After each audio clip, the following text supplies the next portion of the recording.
Number 29 करेंगे। अब 29 में जो क्वेश्चन नंबर हम लोग कर रहे हैं ना 29, इसको देखिए कैसे करना है। क्वेश्चन नंबर 29 ध्यान से देखिएगा। तो पहले हम क्या करना है, इसको पहले देखिए। तो जैसे x का इसमें क्या करें, समीकरण दे रखा है। पहले क्वेश्चन को ध्यान से पढ़िए। समीकरण दे रखा है x/4 प्लस क्या है 10 बराबर -4 में x का मान होगा मतलब मान निकालना है। हाँ, तो ऐसे इसको निकालते हैं स्टेप बाय स्टेप। पहले देख लीजिए। तो हम क्या करेंगे, एक जो पहले दे रखा है पहले उसको उतार दीजिए। क्वेश्चन उतार लेंगे। बिल्कुल, क्वेश्चन को उतार दीजिए। हम x उतार दिए, ठीक ना। x बराबर क्या है हमारे पास है /4 उतार दिया, प्लस 10 उतार दिया, बराबर क्या है -/4 है। हमने क्वेश्चन को पहले उतार दिया। अब सिंपल तरीका देखिए। अब क्या करेंगे, इसके नीचे कुछ नहीं तो हम 1 बैठा देंगे, ठीक है। अब इसको भीम का जोड़ बना देंगे। भीम का जोड़ जानते ही है। अब 1 4 का एलसीएम निकालेंगे तो क्या आया, 4 आया। और कैसे आया जान ही रहे, एलसीएम वैसे निकालते हैं ना, सिंपल तरीका से देखिए। 1 4 का 4 और 1 जिसको लगाएंगे 1 से तो ये सेम ही आ गया, इनकी गुना हो जाएगा, ठीक है। डन, यहाँ तक कोई दिक्कत नहीं ना, यहाँ तो समझ में आ गया। तो 4 आ गया। अब मैं बोला कि जो एलसीएम है ना, एलसीएम और जो नीचे वाला को क्या बोलते हैं, हर बोलते हैं, ऊपर वाले को अंश बोलते हैं। तो हर बटा जो अंश है, अगर उस नीचे वाला एलसीएम और हर सेम मिले तो ऊपर जो भी संख्या है उसको आराम से लिख देंगे। x का x आ गया और प्लस का प्लस, ठीक है। और ये 1 के पहाड़ा में मतलब हर है ना, एक के पहाड़ा में 4 कितने बार में आता है, 4 बार में आता है, इसलिए 4 और ऊपर कितना है, ऊपर 10, तो 4 गुने 10। तो यहाँ तक हमने कर दिया। अब यहाँ से आगे बढ़ते हैं। अब जो बराबर -4 है ना उसको लिख देंगे, ठीक है। यहाँ तक आपको समझ में आ गया, कोई दिक्कत नहीं है, पक्का किया तो हमारा क्या आया देखिए। अब हम x हमारे पास आया है x और ये दोनों मल्टीप्लाई होगा तो 4 क्या था, 4 × 10 तो क्या हो जाएगा 40 हो जाएगा। अब /4 का 4 आ जाएगा, ठीक है, बराबर। देखिए तो क्या, अब सेम इसको सही तरीके से देखिएगा। अब इसे हम क्या करेंगे, इससे हमें ये जो क्या है, ये 4 क्या है, 4 हमारे पास क्या है, हर नहीं बल्कि भाग में है। और जब कोई भी संख्या बराबर के उस साइड जाएगी तो भाग में रहेगी तो गुना, मतलब मानिए कि नीचे है ना तो बराबर की जब इधर जाएगी तो क्या हो जाएगी, गुना, ऊपर चली जाएगी। ऐसे समझिए, देखिए कैसे।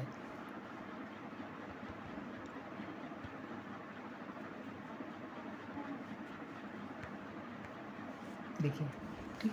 अब देखिए ये जो बराबर के साथ पहले आते हैं x हो गया और ये प्लस 40 मतलब 40, अभी -4 और ये नीचे थी आ गई ऊपर, यानी गुना में आ जाएगी, ठीक है। यहाँ तक समझ में आ गया। अब यहाँ से आगे बढ़ते हैं।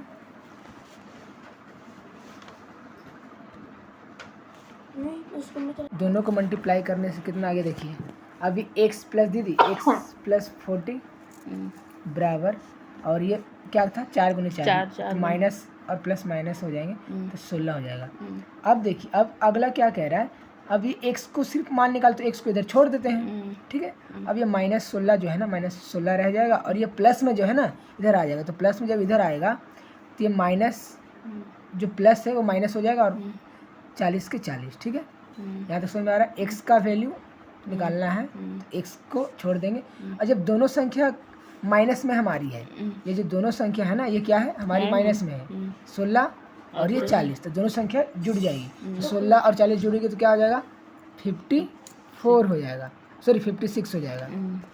56 हो गया और ये माइनस की माइनस हो गई। इसका आ गया आंसर, कितना आ गया इसका आंसर, इसकी आंसर आ गई 56 माइनस में, ठीक है। ये आंसर कौन सा। अब इसको हटाते हैं, ऑप्शन नंबर अब से क्या हो गया देखिए, वो यार रखा माइनस ऑप्शन नंबर क्या आ गया -50 यानी कि 56।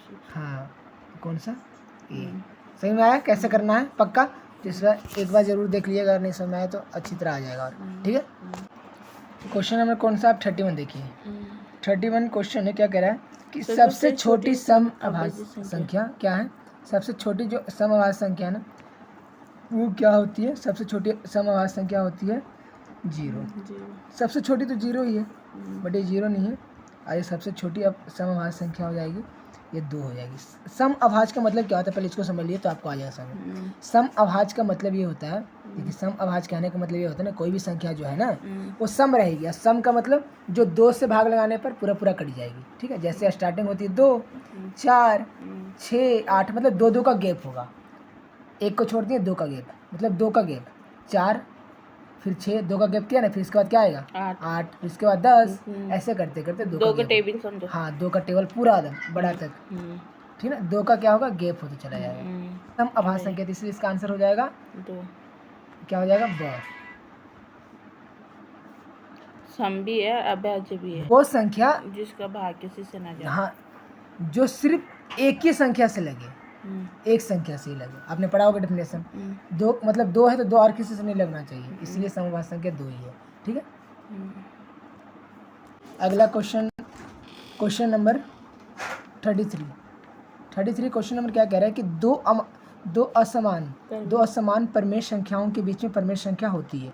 तो 2 असमान मतलब अलग अलग परमेय संख्या हो तो उसकी जो बीच में संख्या होती है, आप याद कर लीजिए क्या होती है, अनंत होती है, इन्फिनिटी, मतलब कहीं तक जा सकती है, उसका कोई अथाह नहीं है। क्वेश्चन नंबर आप देखिए कौन सा देखिएगा, क्वेश्चन नंबर 24 क्वेश्चन का 21 की अनुवर्ती संख्या का मतलब क्या, पहले ये समझते हैं।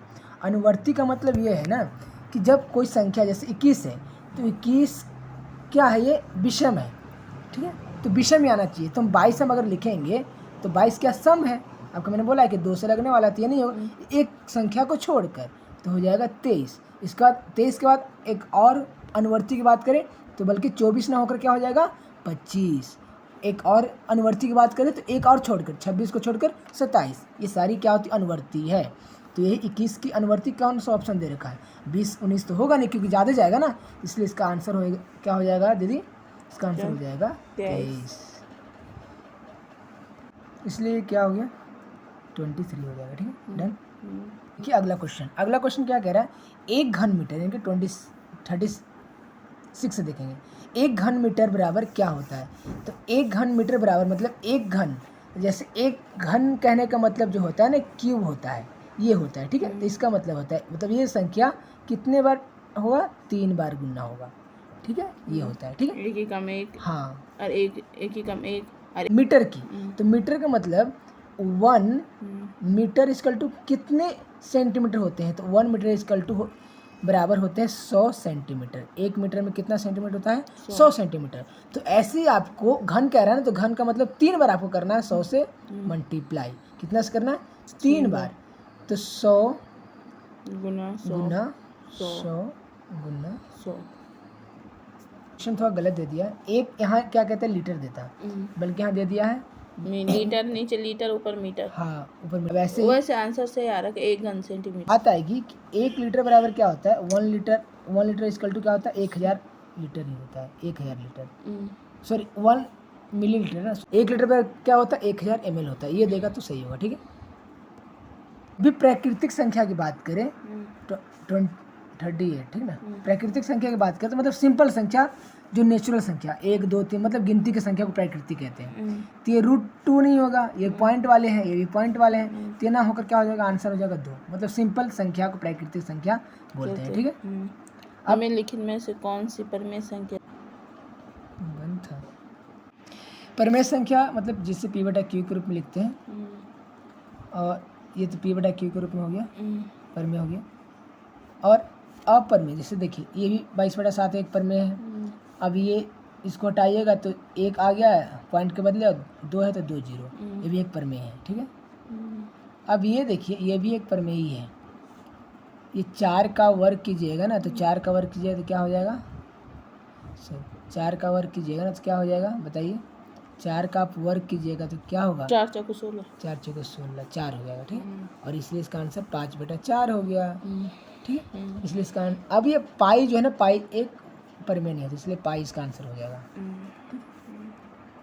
क्वेश्चन नंबर हम करेंगे 40, सर्वसामिका का मतलब ये होता है, देखिए अब जैसे इसका आंसर ये है, सर्वसामिका का मतलब दोनों साइड बराबर, दोनों साइड, अगर यहाँ x लिखें तो इधर भी x, यहाँ मुन्नू तो इधर चुन्नू, मतलब दोनों बराबर होना चाहिए, कहने का मतलब ये है, ठीक, दोनों साइड बराबर होना चाहिए।